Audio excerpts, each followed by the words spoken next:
Pig breeding farm jongkatanan animal husbandry and veterinary Nongkasen lani ka jaka penroi ye ki Sniang ka bahap hapo ka Eastern West Khasi Hills district kala Pyrkhing bhai ki Nongthied Sniang ki bajuwan banthiet ki Sniang Naka ka farm Namar ka Jingktah jong ka klam African swine fever hakani ka Jylla Meghalaya. U Dr. S.A. Sangma, Animal Husbandry and Veterinary Officer, u badai pet yakni ka farm habaya keren bat u Nongthied Khubor lai thu.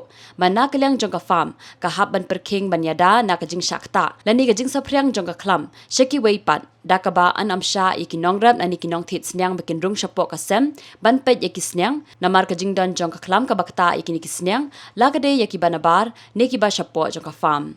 Precautions that we take as part of biosecurity measures are like the feed it comes from this one, what do you call from the feed mill, this one, feed mill Sniang. So up to that extent we can say that it's not that contaminated also. So feed is done, and then what we do here is only the workers and then myself and my assistant are allowed to go into the pigs. So we handle the pigs, and then as we are posted in the farm, we don't go for out cases.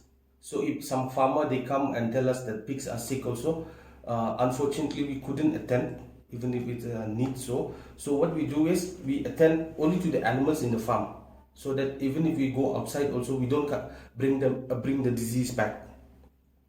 And then fencing is important. We have a fencing around these sheds, so no person is allowed to go through the sheds. So we close the gate. We have a proper gate. Only the workers are allowed to go in, and then the workers are also told not to handle the animals which are present in their own house, so that they won't bring the disease back to the farm. Or even if a pig is sick in the farm, and if they won't take it back to their own house, to their own animals which they are rearing. So that is one. And then we do a proper hygienic cleaning, washing every day, morning, evening.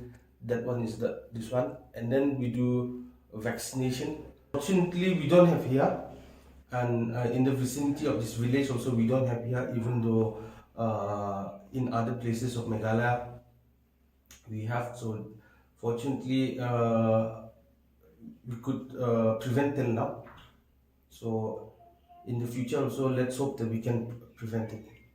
Yeah, so see, biosecurity, whether it's a government farm, biosecurity, whether it's a government farm or your own farm, it's very important.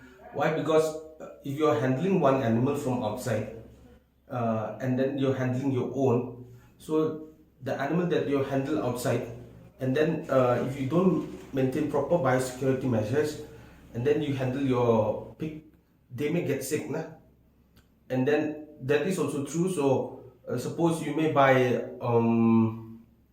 a butchered meat from the meat shop, and then there is no way of knowing that that pig is 100% safe. So if you have bought the meat from the market, and then in Meghalaya we have this what you call tradition, kitchen waste, feeding the kitchen waste to the pigs. So if you're going to feed that kitchen waste to the pig, and unfortunately if that virus or the bacteria in the food, it's not killed properly even by cooking, and then you are feeding that one to the pig, because the bacteria may be killed, but the toxins, they may still remain. So if you're feeding, unfortunately you can get it from that one also. So by biosecurity, what I mean is proper hygiene and proper security, so that people from outside, they can't go in. And then you have your own water source which nobody is using, so that only the animals of your farm, they'll be having that one. So all this together, medicines can work only to a certain extent. So medicine can work only to a certain extent. For that reason, even if you're giving a vaccine also, it will work only to a certain extent. So prevention is better than cure. We have that saying, I think. So which is why it's very important that we follow these protocols nicely, biosecurity reasons.